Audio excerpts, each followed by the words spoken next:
Assalamualaikum warahmatullahi wabarakatuh. Izin memperkenalkan diri, nama saya Azahra Sabila, MPM 211400002. Dan saya Rita Ratnasari dengan NPM 211400014. Di sini kami berdua akan menjelaskan topik yang bertema tentang menganalisa sampah di lingkungan masyarakat. Mari kita simak videonya bersama. Seperti yang terlihat di video, sampah perkotaan adalah limbah yang padat, terdiri dari bahan organik dan anorganik yang dianggap tidak berguna lagi.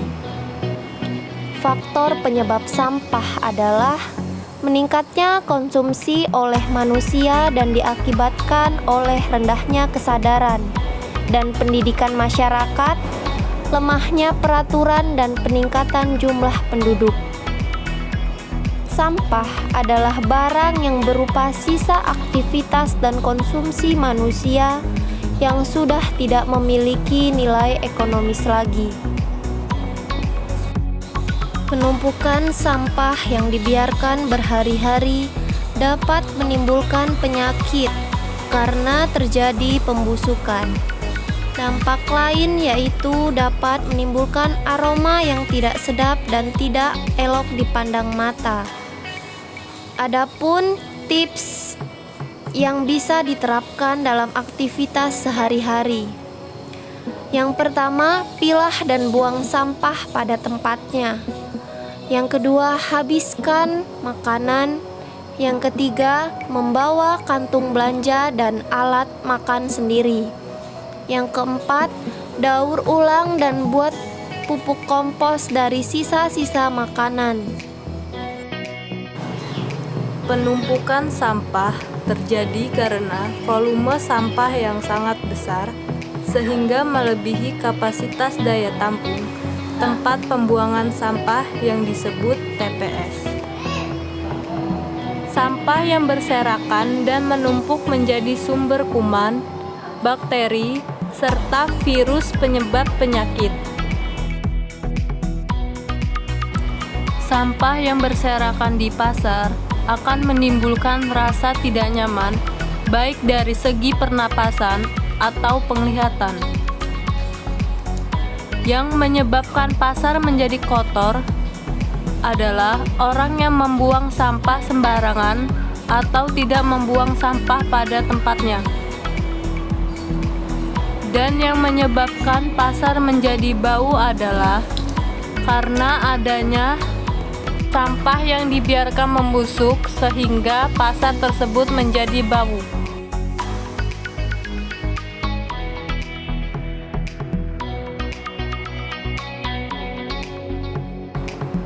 Pencemaran air dapat terjadi pada sungai, danau, bahkan laut akibat dari limbah industri, limbah rumah tangga, dan deterjen.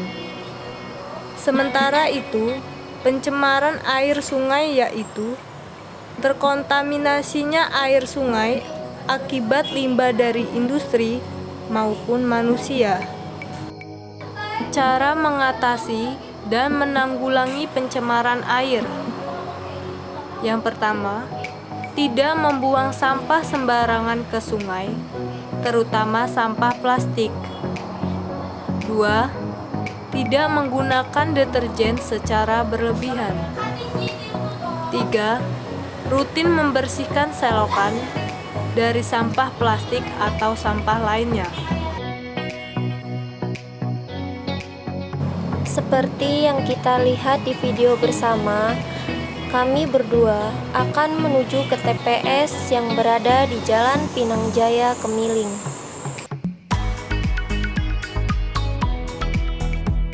Narasumber tersebut bernama Pak Musa. Maksud dari kedatangan kami berdua menuju TPS tersebut adalah untuk mewawancarai narasumber yang bekerja di tempat tersebut. Berikut adalah cuplikan video wawancara kami.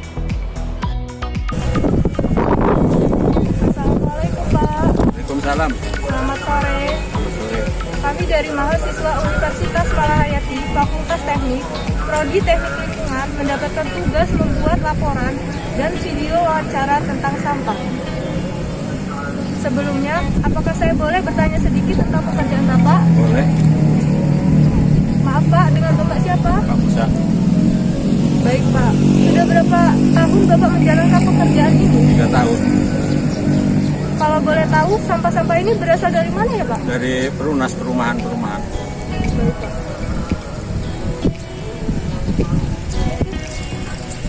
Kira-kira berapa kali dalam seminggu sampah ini diangkut oleh truk sampah ya Pak?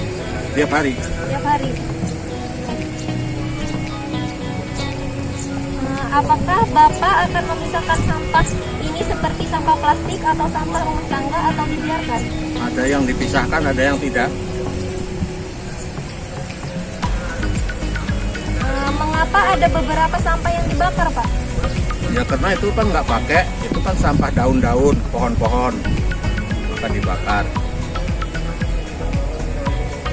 Kalau sampah yang ini kan tidak.